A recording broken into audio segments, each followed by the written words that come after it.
Anyways, one team that will be playing in the Champions League, and they're playing against Club Brugge. There's a little bit of history there with the Club Brugge fixture, Stefan. That game, that lost Champions League qualifier, almost bankrupted Dortmund all the way back in the early 2000s when they lost that game on penalties. That's what caused this whole spiral of them almost going out of business. And then, money from other clubs helped them to stay afloat, including from Bayern Munich. So I thought about that a little bit today, but obviously we want to talk about the big game, and it was one of the big games of the weekend, and I thought it really lived up to the expectations. Dortmund's 4-2 win over Heidenheim.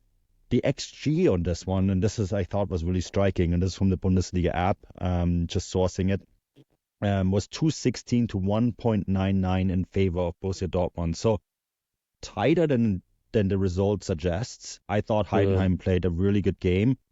I actually think the big difference in this match was a player who has been often scolded on this podcast, and rightfully so, I have to say as well. A player who's finally, understood that he needed to take maybe a step back, went to the U21, scored 5 goals across 2 games for the U21, Germany's U21, and then carried this form over now to this match. Kareem Adeyemi was, for me, the player of the match, and it wasn't even close, Stefan. Yeah, he was outstanding. He has had something of a resurgence so far this season, and it's been great to see because, when he's on it, he's a great player. Really from the kind of get-go, he was just so fired up for this match. There was actually a moment where he basically skipped down the left-hand side, I think maybe 4 or 5 minutes into the game, and he cut it back to Daniel Malen, who was wide open, but the pass didn't kind of play off, and he could have scored immediately. And he has had such an outstanding start to the season. And it's great to see because, there were genuine question marks over his future at Dortmund and whether, I don't think it's unfair to say that if Edin Terzic had stayed at the club over the summer, there's be huge question marks as to whether Adeyemi would have even been here. But Nuri Sahin has come in, stuck him up front, told him to get into good shape, and what a surprise, he suddenly looks like the player that they signed from Austria once upon a time. It's crazy how things like that happen from time to time. It was definitely an odd game. I actually thought going into this game it would just be a match that Heidenheim would really frustrate Dortmund in. I thought they played a very good defensive game. I thought Dortmund would be frustrated by it. I thought the fans would get on their back. And based on the kind of previous 2 match days in which Dortmund had really struggled to create chances, so for example, you just kind of mentioned the XG there. Dortmund's was, between 2.5 and 3, depending on which website you use. Yeah. Their XG against Werder Bremen, where they draw 0-0, was just 0.92.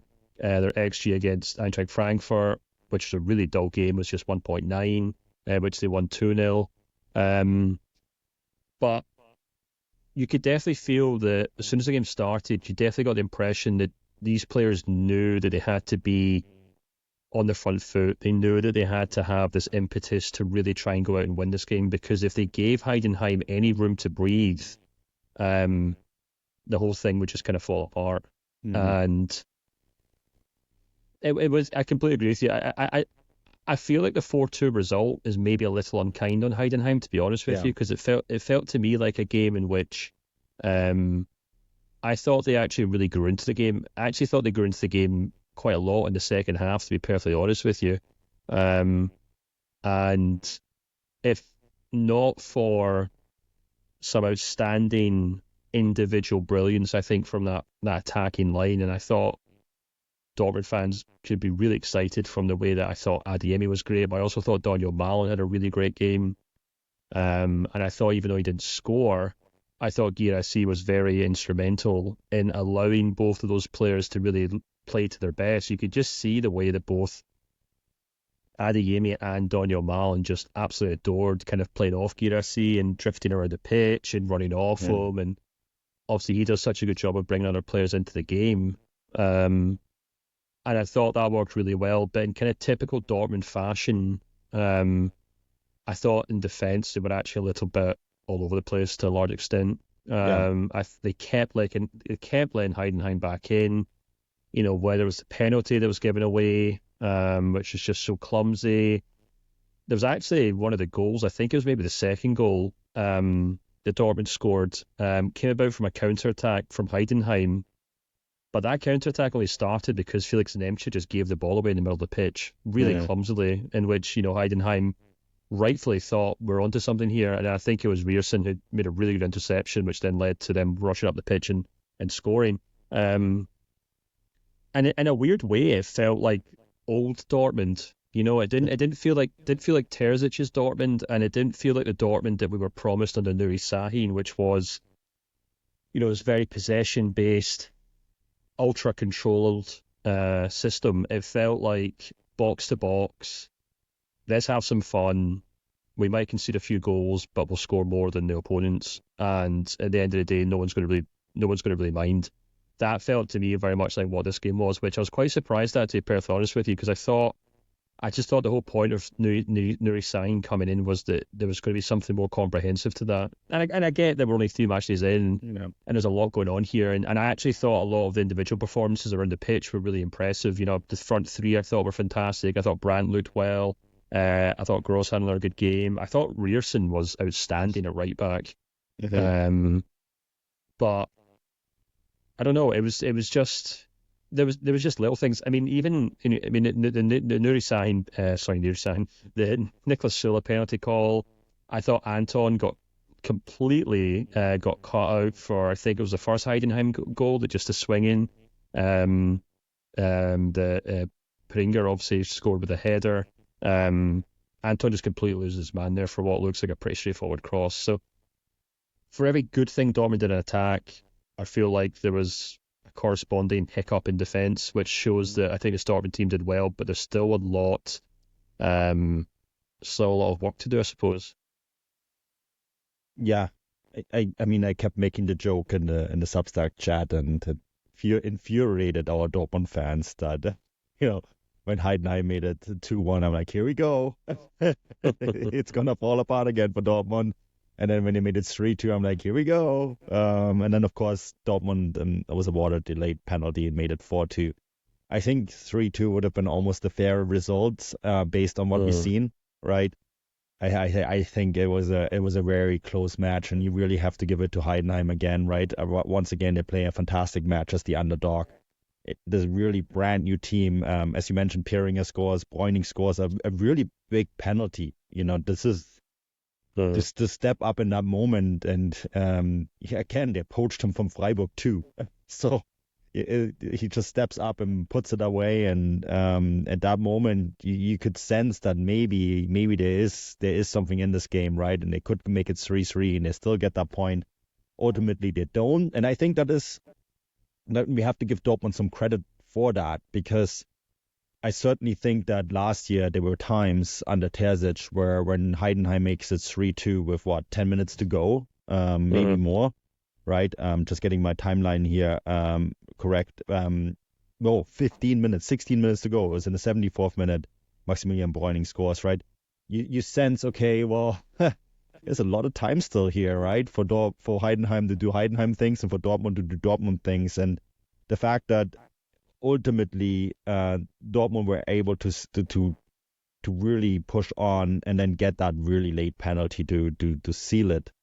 Again, questions over that penalty, sure, and all that kind of stuff, but I think it is quite fascinating that how those two teams approached it, and then ultimately Dortmund had the ability that they often lacked last year to see it out. And Emre Can with a very emotional post game, he's saying, now we got a team. He added a swear word in there as well. So I think it kind of shows you, but it's almost, I think it's really interesting, the point that you make about them just going out there and trying to outscore the opponent. I looked at the stat. They had 58% possession, that's normal. You are the home team, one of the biggest teams in Germany, right?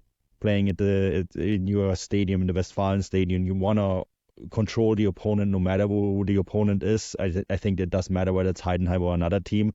So that's, I think, is quite a normal stat. But I think there is definitely a little bit more spank in this team compared to last year. There's a little bit more optimism and a little bit more. The players look more up for it. I think they got rid of some bad apples over the summer that kind of maybe help players like Adeyemi to get more out of their potential.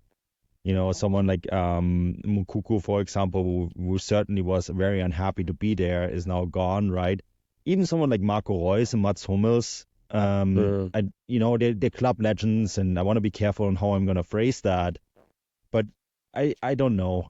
You might get the sense with Mats Hummels in particular. We know what happened towards the end. We know what happened in and around the Champions League final, right?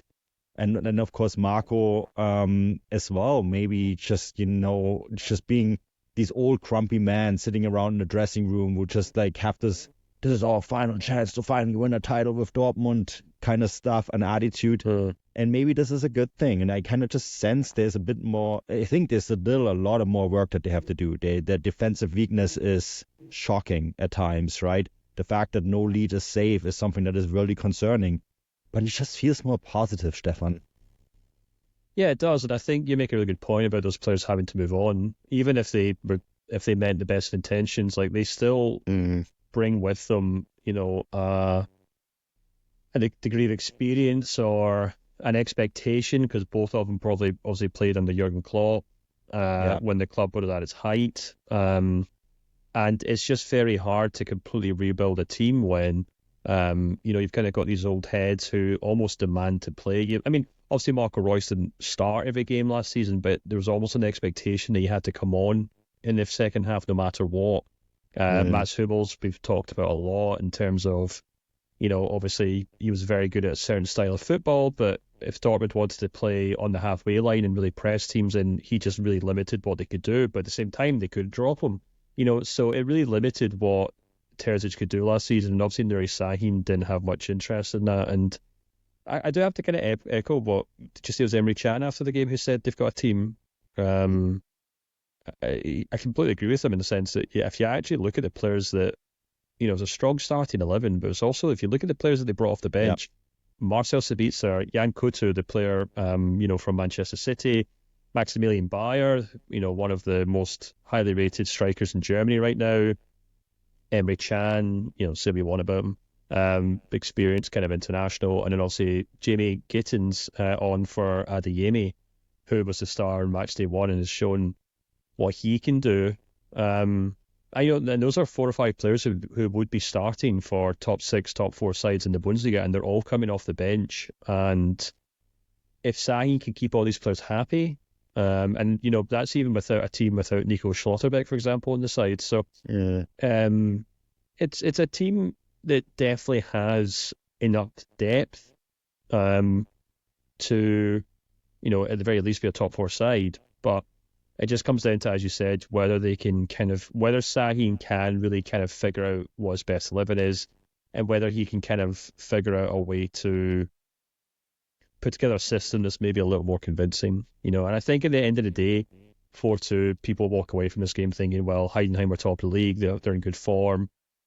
They've beaten a lot of good teams recently and last season, so, Dortmund just kind of take 3 points from that game and move on from it. But it'll be interesting to see what happens going forward, especially with the Champions League around the corner, because this is kind of what always happens with Dortmund, where they do just maybe enough to win, 80% of the Bundesliga games. And this is why I was saying earlier on, it reminds me of old Dortmund in the sense that they can kind of fly, and they can kind of get away with doing things like this in the Bundesliga most match days, but when it comes to the Champions League, they can't do that. And this is obviously something that Terzic knew and worked very hard to try and fix. And he realised he can only really do it in the Champions League because you can't play defensive football as Dortmund in the Bundesliga. But he had to completely turn Dortmund on his head to get them and turn them into this team that didn't make mistakes against better teams. And it'll be interesting to see if Nuri Sahin, in his attempts to kind of revert back to what Dortmund were before Terzic, can go and improve on that, or we go back to a Dortmund who, are very fun to watch, score lots of goals, but slip up on the odd banana skin every 4 or 5 weeks and end up finishing the season 10 points behind Bayern and get knocked out in the last 16 of the Champions League or whatever it is now. I don't want to kind of put a negative spin on that. The point I'm just making is that that performance suggested to me that there's still a lot of work to do to prove that that's not the case. No, absolutely. I mean, I was thinking of an analogy there when I was talking about Royce and Hummels and some of the young guys now being gone. And Royce and Hummels, of course, you mentioned the club parallel. It's kind of like those two being around is kind of like trying to date new people while the ex is still living in your apartment.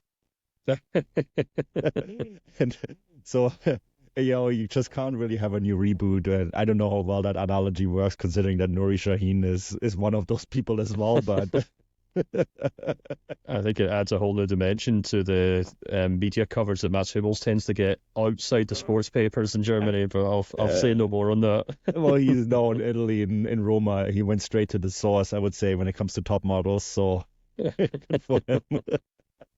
But yeah, it's Dortmund. I think Dortmund is really fascinating, and I think Nuri Sahin, and I think this is something that people have to keep in mind as my final thought on this is, I think Nuri Sahin falls into the same category of coaches as Sebastian Hoeneß and Javi Alonso.